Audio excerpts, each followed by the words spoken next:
우리가 어떻게 보면은 자유민주주의 사회를 살아가고 있죠. 자유민주주의 사회를 살아가면서 우리는 더없이 편한 사회를 살고 있고 우리는 더없이 부족함 없는 사회를 살고 있습니다. 자유가 보장돼 있는 건 마찬가지고요. 근데 이게 기독교인이 보기에는 민주주의가 우리에게 위기감을 조성한다라고 접근을 해야 됩니다. 왜냐하면 민주주의로 인한 위기가 존재하기 때문이에요. 민주주의로 인해서 우리가 위기를 맞을 수 있습니다. 그리고 이건 이미 진행 중일 수도 있어요. 민주주의로 인해서 우리가 가치 있었던 것들, 그전에는 가치 있게 여겼던 것들이 하나둘씩 파괴되고 있다 이 말입니다. 하나씩 보겠습니다. 첫 번째로 기독교 가치가 전복되기 시작했어요. 기독교 가치가 완전히 밥상이 뒤집어지듯이 한 번에 그냥 전복이 돼버리는 그런 지금 상황이 발생하고 있습니다.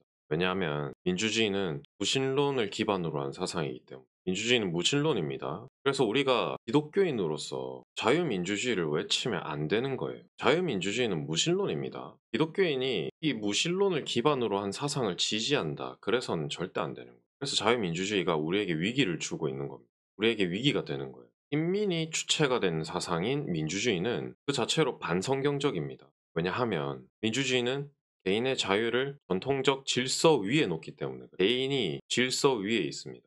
왜? 개인의 자유가 최우선이 돼야 돼. 질서를 지키는 것보다. 우리가 율법과 규례를 지키는 것보다 개인의 자유, 개인의 복지, 개인의 혜택이 더 중요한 거예요. 그 개인의 자유를 우선하는 겁니다. 우선순위가 되는 거예요. 각 개인이 이제 이때까지 인류 전체가 쌓아온 이 시행착오보다 위에 있고 그 시행착오로 만들어진 법과 질서보다 위에 있고 국가의 지도자들이 모여서 한 나라의 지도자들 그리고 지식인들, 지성인들이 다 모여서 만든 규칙, 질서 위에 있다는 이 생각이 사람이 질서 위에 존재할 수 있다라는 사상을 베이스로 깔기 때문에 그렇습니다. 이게 이제 앞서 언급했던 창조 질서를 거스르는 사상이에요. 그래서 사당과 마르크스가 가장 원했던 사회가 민주사회라는 겁니다. 그 바탕, 그 밑바탕에는 하나님이 없기 때문에 그래요. 그래서 강력한 적을 만든 겁니다. 공산주의라고 하는 강력한 적을 만들어서 그 반대되는 세력인 민주주의, 자유민주주의를 만든 거예요. 그렇게 결집할 수 있도록. 사람들이 맹신할 수 있도록 이 자유민주주의. 그러고 공산주의는 이제 한 발자국 물러섭니다. 자유민주주의 사회가 도래하게 된 거죠. 무신론 사상을 기반으로. 그래서 저번 주 강의에도 봤겠지만 1970년대에 전 세계 기독교인 비율과 지금 현 시대 2020년대의 전 세계 기독교인 비율 비교해보면 답이 나오잖아요. 그래서 이게 자유민주주의를 맹신하게 만든 계기가 됐고 그래서 이 기독교 가치가 전복된 이 사회는 지금 어떠한 문제점을 일으키고 있는가. 이 자유민주주의가 만들어낸 이 배경이, 이 상황이, 이 세상이 우리에게 어떤 시사점을 제공하고 있는가. 실제 사례를 봐야 되겠죠. 국권 침해라고 구글에 검색하잖아요. 그러면 요즘은 너무 많이 나옵니다. 자료가. 이런 영상과 이런 칼럼이 수도 없이 등장해요. 교사의 권위보다 지금 뭐가 위에 있다는 거죠? 학생의 인권, 학생의 자유가 우선이라는 겁니다. 이것 자체가 지금 무질서를 유발하고 있는 행위. 무질서로 가는 겁니다. 교사는 학생을 훈육할 권리가 있고 학생을 바른 길로 인도할 권리가 있는 사람이에요.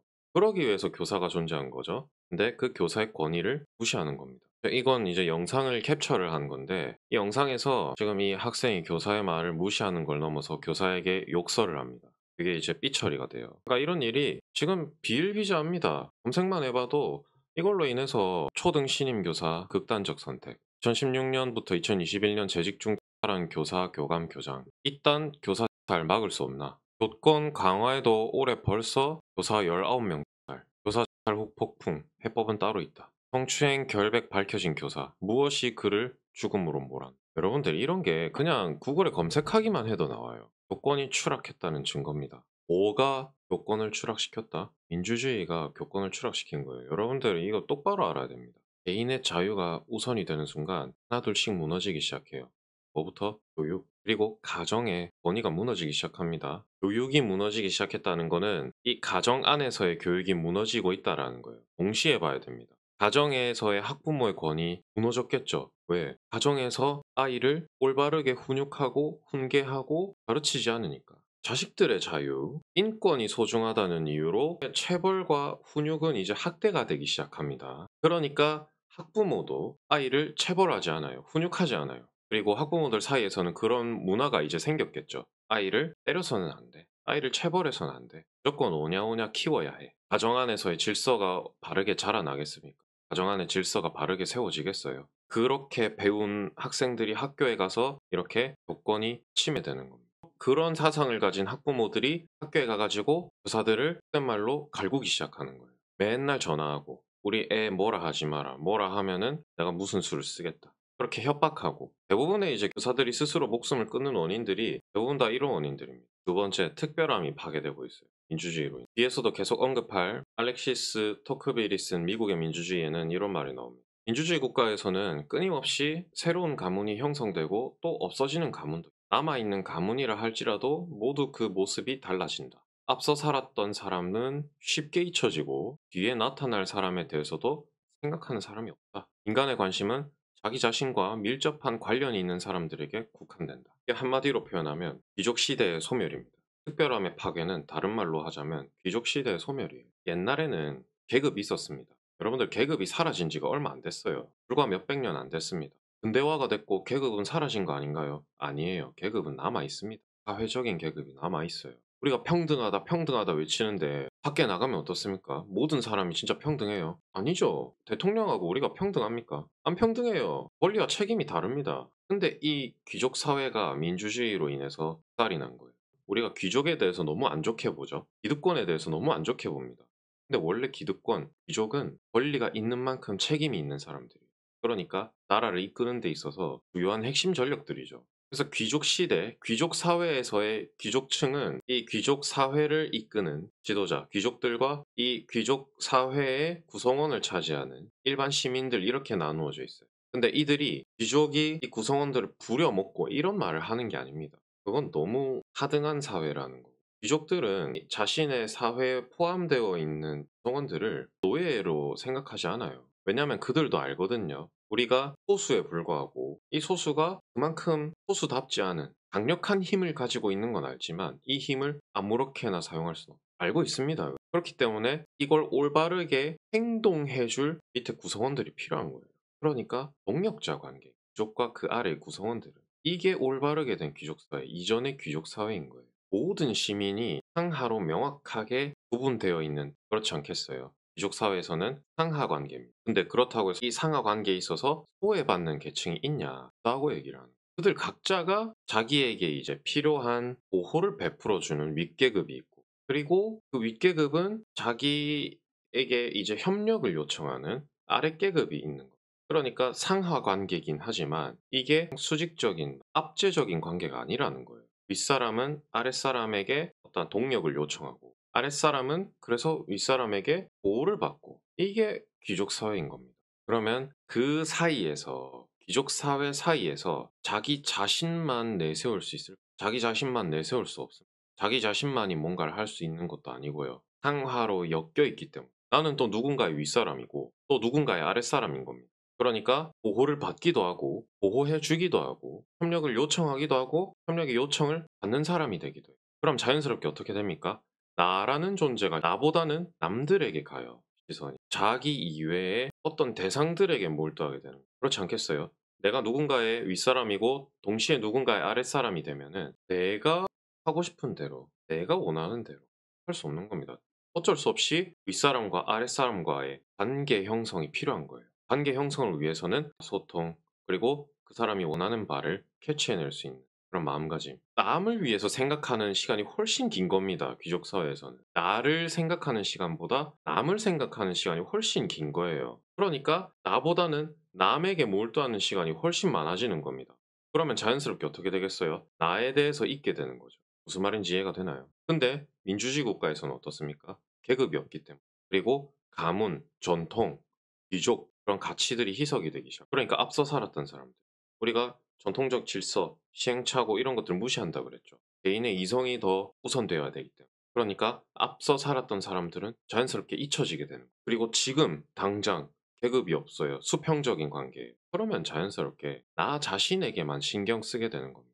나 자신만을 생각하게 되는 그런 사회가 만들어지게 되는 거예요. 민주사회는. 그러면 이 이후에 나타날 사람들에 대해서도 관심이 있을까요? 없을까요? 관심이 없게 되는 겁니다. 수평적 사회가 좋은 게 아니에요. 그리고 수평적 사회는 엄밀히 따지자면 그렇게 성경적이지도 않습니다. 그래서 주변 사람들에게 무관심해지게 되고 나에 대한 것들만 관심을 가지게 되니까 자연스럽게 어떻게 되죠? 사람들로부터 고립되기 시작합니다. 귀족 시대가 소멸이 되고 특별 계층이 파괴되고 나니까 자연스럽게 어떤 게 찾아온다고요? 개인주의가 찾아오는 겁니다. 그리고 그 개인주의는 자연스럽게 뭘로 악화가 될까요? 기주의로 악화가 되는 거예요.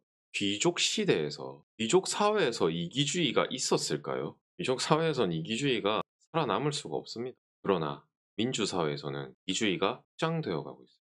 그래서 민주주의는 언제나 자기 자신에게만 집착하게 만듭니다. 결국에는 인간을 완전히 고독한 존재로 구워버릴 위험이 있는 거예요. 여러분들 이 말을 듣고 나서 곰곰이 한번 생각을 해보세요.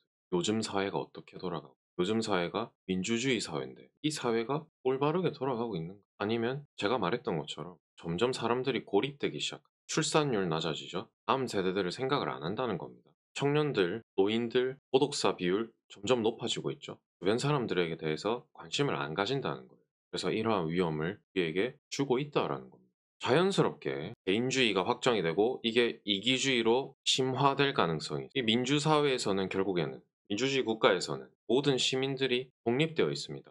상하관계로 엮여져 있지가 않아요. 수평적 관계이기 때문에 상하관계로 엮여져 있지가 않습니다. 모든 시민들이 독립이 돼요. 근데 이 상태가 취약한 상태. 한 개인이 혼자서 뭘 할 수 있을까요? 혼자서 어디까지 해낼 수 있을까요? 인간이 혼자서 혈혈단신으로 나라를 만들 수 있을까요? 절대 불가능합니다. 인간이 혈혈단신으로 매출 1조의 대기업을 만들 수 있나요? 절대 안 되죠. 필수적으로 다른 사람들의 도움이 필요한 겁니다.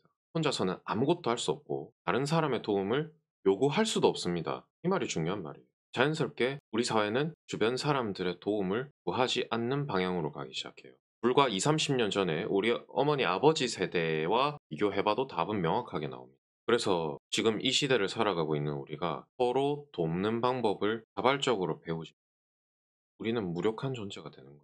혼자서 뭘 할 수 있는. 이 알렉시스 토크빌은 200년 전에 이런 책을 썼어요. 거의 한 250년 전에 이 책을 쓴 거예요. 이걸 이미 예견했다고 봐야 되겠죠. 민주사회는 이렇게 될 수밖에 없어요. 지금 어떻습니까? 지금 우리 사회가 딱 이런 모습이지 않나요? 그래서 협소한 개인주의로 인해서, 공간이 아주 좁은 개인주의로 인해서 사람들이 모이지 못합니다. 근데 민주사회의 특징이 있죠. 자유 중에 무슨 자유가 있습니까? 집회의 자유, 결사의 자유가 있죠. 행하기 위한 모임의 자유가 있는 겁니다. 자유로운 모임이 허용이 되는 게 자유민주주의인데, 아이러니하게 개인주의, 이기주의로 인해서 결사단체, 결사체가 파괴되기 시작한, 계속 귀족사회랑 비교를 해볼 겁니다. 귀족사회에서는 한 부유한 우두머리가 존재해요. 힘이 강한 사람이 존재합니다. 그러면 그 존재 주변으로 어떻게 되죠? 사람들이 모이게 되죠. 그럼 자연스럽게 그 사람은 이 한 결사체의 우두머리가 되는 겁니다. 그리고 그 우두머리가 계획을 실행해야 될 때 제 구성원들은 그 계획을 실행하는 데 도움이 되는 사람들로 구성이 되겠죠. 실질적으로 행동해 줄 수 있는. 그러니까 귀족 사회는요, 귀족이 노예를 부리고 이런 게 귀족 사회가 아닙니다. 이건 하나의 유기적인 공동체이자 상부상조에 가까운 공동체. 그러나 민주주의 국가에서는 이렇지 않기 때문에 우리 스스로 상부상조하는 법을 배우지 않는다. 우리는 자연스럽게 무력한 존재가 될 것이다. 소비는 이렇게 말합니다. 그렇다면 이 위기에 빠진 체제, 위기에 빠진 사회를 구할 수 있는 게 뭐겠습니까? 이때까지 일어난 이 모든 위기와 위협과 이 환란이 다 어디에서 왔을까요? 기독교적 가치, 기독교 사상이 파괴됨으로 이러한 모든 환란이 시작된 겁니다. 그래서 이 위기와 환란을 회복시킬 단 한 가지 방법, 위기에 빠진 체제를 구할 수 있는 단 한 가지 방법은 기독교적 가치의 회복밖에 없습니다. 이걸 토크빌은 앙시행 레짐이라고 했어요. 이게 구체제라고 하는 말입니다. 프랑스어로 구체제예요. 프랑스 대혁명 이전의 체제를 상징적으로 부르는 말이 앙시행 레짐. 이건 그냥 기독교 사상이에요, 사실. 토크빌이 말하고자 하는 바는 앙시행 레짐은 곧 기독교 사상이다. 기독교적 가치, 기독교적 체계, 기독교적 질서가 프랑스 대혁명으로 인해 무너졌다. 그래서 프랑스는 결과적으로 망했다. 그러나 미국은 달랐다. 미국은 모든 체계, 질서, 문화가 기독교 사상 위에 꽃피웠다. 그래서 미국은 위대한 국가가 됐다. 이게 토크빌이 내린 결론입니다. 여러분들도 동의하시나요? 저는 동의합니다. 기독교 사상이 위대한 국가로 만들 수 있는 단 하나의 지름길. 이 부분에 대해서 한번 나눠보겠습니다. 밑에 제가 딱 세 가지를 썼죠. 질서, 공동체 정신, 기독교 문. 이게 기독교적 가치입니다. 기독교적 가치라고 하면 막 이론적인 것 같고 원론적인 것 같지만 기독교적인 가치는 너무나도 실제적인 것들. 질서, 너무 실제적인 것들이죠. 공동체 정신, 너무 실제적인 것들입니다. 기독교 문화, 너무 실제적인 것들이요. 문화가 우리가 아주 맞닿아 있습니다. 그래서 순서로 보자면은 질서가 먼저 바로잡히게 되고 그 질서를 바탕으로 한 공동체 정신이 피어나게 되고 그 공동체 정신으로 말미암아 온 국가의 기독교 문화가 꽃피우게 되는 겁니다. 우리나라가 회복할 수 있는 단 한 가지 방법은 이것밖에 없어요. 결국에는 정치도 하나님의 뜻입니다. 하나님의 뜻을 회복하지 못하면은 우리나라뿐만 아니라 미국도 마찬가지고요. 답이 없습니다. 토크빌이 뭐라고 했냐? 토크빌이 진정한 자유를 언급을 했어요. 우리가 이때까지 계속 자유에 대해서 신랄하게 비판을 했죠. 그러나 토크빌이 말하는 자유는 조금 다릅니다. 자유는 도덕성 없이 세워질 수 없고 그 도덕성은 신앙 없이 세워질 수 없다. 이렇게 얘기를 해요. 그러면 이 사람이 자유에 대해서 어떻게 생각한 겁니까? 자유는 신앙을 바탕으로 세워지는 게 자유다. 인간에게 자유를 준다. 인간이 인간에게 자유를 준다는 말은 다 헛소리다. 이 도덕성은요, 성경을 상징적으로 얘기를 하는 겁니다. 도덕법, 우리가 앞서 보수주의에 대해서 계속 얘기를 했었죠?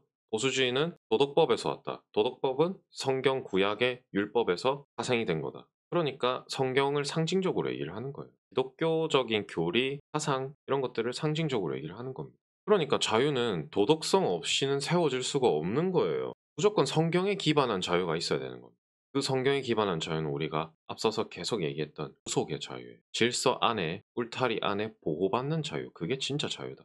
그리고 그 도덕성은 당연하죠. 신앙 없이 세워질 수가 없는 겁니다. 제가 이제 강의를 초반에 진행을 하면서 말씀드렸던 게 기독교는 어떻게 보면 이 세상 그 자체라고 했습니다. 이러한 맥락에서 제가 그렇게 말씀을 드린 거예요. 기독교는 질서이자 공동체 정신이며 하나의 문화다. 그리고 토크빌은 프랑스가 이러한 모습을 잃었다고 자신의 저서 앙시앵 레짐과 프랑스 혁명 그리고 미국의 민주주의에서 이렇게 비판을 하는 겁니다. 1789년에 프랑스 혁명이 일어났어요. 그때 루이 16세와 마리 앙뚜아네트가 처형을 당했습니다. 그로 인해서 프랑스에는 독재가 무너졌어요. 우리가 앞서서 계속 얘기했던 귀족 사회가 무너진 거예요. 그리고 민주사회가 도래했죠. 근데 그 결과가 어떻습니까? 통치받고 있던 백성들은 이제 자유를 얻었고 투표권을 얻었고 국민이 됐어요. 그러면은 이 시점에서 잘 살아야 되는 게 정상인데 1800년대 프랑스는 어땠을까요? 오히려 도태됐습니다. 회보했어요. 토크빌은 이제 이러한 모습을 보게 된 겁니다. 프랑스는 이때부터 하나님을 버렸습니다. 하나님을 버리고요. 그 자리에 무엇을 주입을 하기 시작하냐? 무엇을 밀어넣기 시작하냐? 개인의 이성, 개인의 합리성을 그 자리에 밀어넣기 시작합니다. 근데 기독교가 무슨 역할을 하고 있었나요? 질서의 역할을 했었죠. 최소한의 윤리와 도덕, 그리고 가정과 교회와 국가 간 질서를 잡아주던 이 기독교가 무너지게 되니까 자연스럽게 뭐가 찾아오게 됩니까? 무질서가 찾아왔죠. 프랑스 혁명을 주도했던 인물, 로베스피에르, 프랑스 지도자가 되고 나서 사람도 그 길로틴에 처형당했습니다. 목이 잘려서 죽었어요. 누구에 의해서? 국민에 의해서. 그 이후에 통치하던 이들도 다 처형당했습니다. 다 형장의 이슬로 사라졌어요. 뭐가 찾아온 거죠?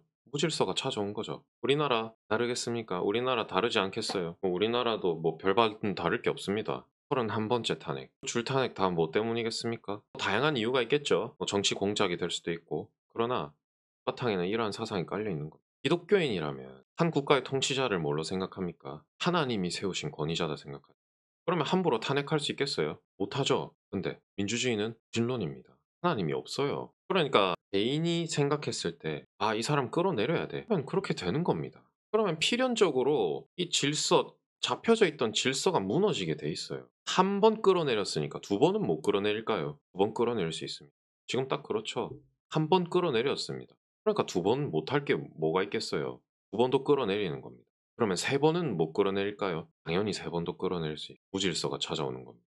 그래서 이 무질서가 찾아오게 됐어요. 이 프랑스에. 국가를 이끌어야 되는데 그 국가를 이끌 지도자들이 계속 길로틴에 처형당하고 있으니까 나라가 제대로 돌아가겠습니까? 신앙인들 다 죽고요.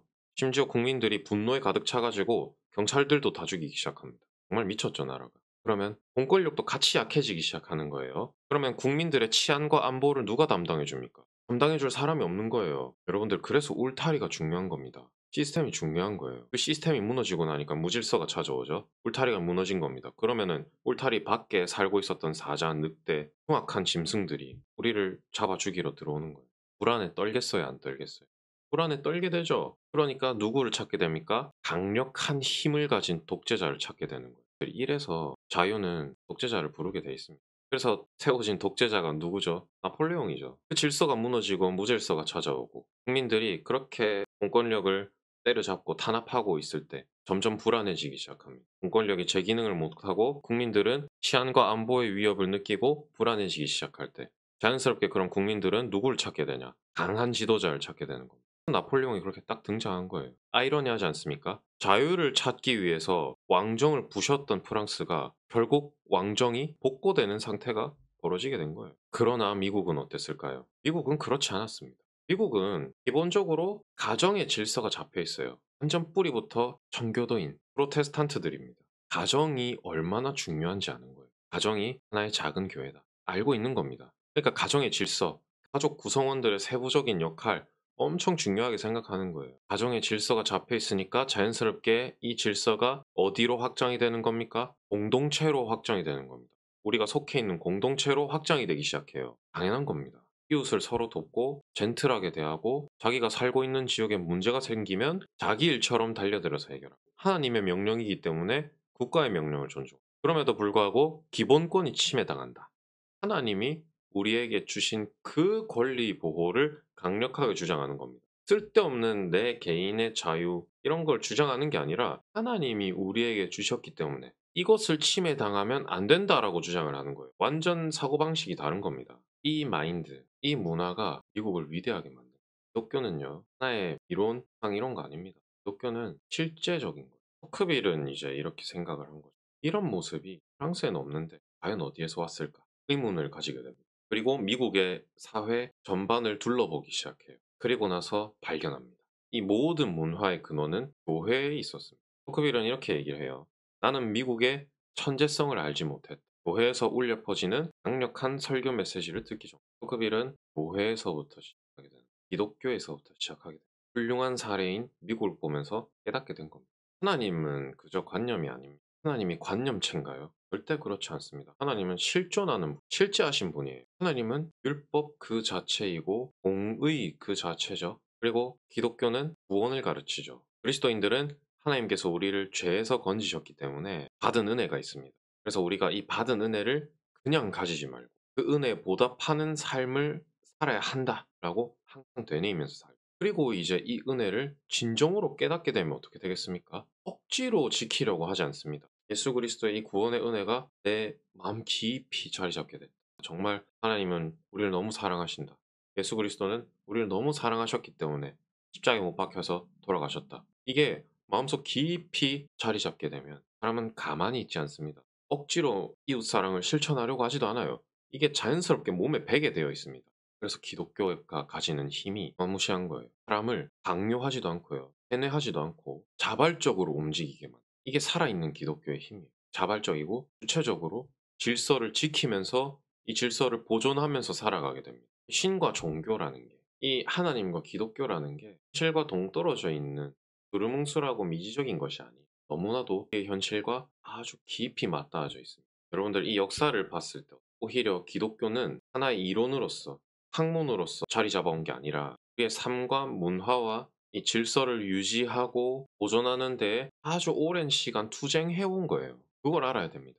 질서가 해체되고 혼돈이 찾아오는 이유는 우리가 신의 자리에 다른 것을 올려놨기 때문에 그래서 질서가 무너지게 된 거예요.